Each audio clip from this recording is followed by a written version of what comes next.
few of them.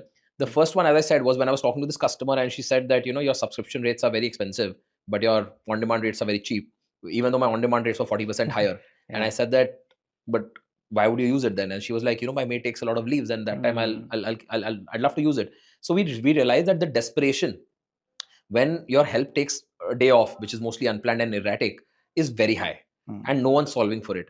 And while I was double clicking on this, I stumbled upon this whole concept of Badli Bai, Okay. which was a very interesting thing, that all these women in the society, they would create a society WhatsApp group, and they would basically barter their helps Yeah. by saying that today mine hasn't come, can someone send Yeah. theirs over? And then the person, like, the customer or the resident who probably has a help will say that, okay, why don't you just do an Yeah. extra hour after this and get some pocket change? Correct. And that was a concept that, like, completely blew me off. It was obviously not convenient because they Yeah. had to go through this whole Back and forth. back and forth, but I said that, if this became a single click offering, customers would love it. Right. And that became our wedge.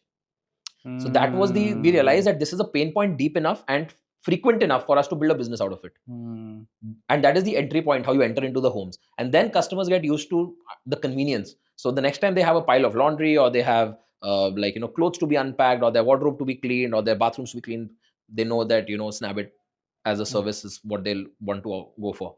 So I think that was one penny drop moment. That's amazing. The second penny drop moment, I think one thing that really made us think that this would scale, is when we launched the app and we started seeing more negative reviews on the app store, Okay. around the fact that customers were really angry that we were not present in their area.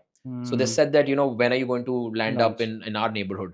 And that made us feel that this is actually not a Mumbai or a Powai specific pain point. It's actually a universal pain point. Yeah. Every household in every metro city, in every tier 2 city, every urban Indian household is actually looking for a solution to this problem. Yeah. And I think it was a bunch of these unique moments that happened through the course of last year, which finally gave us a lot of confidence that this is not just another startup. It's probably a massive consumer internet disruption, Mm. because probably we're doing what Uber did with the mobility ecosystem, right? Yeah. When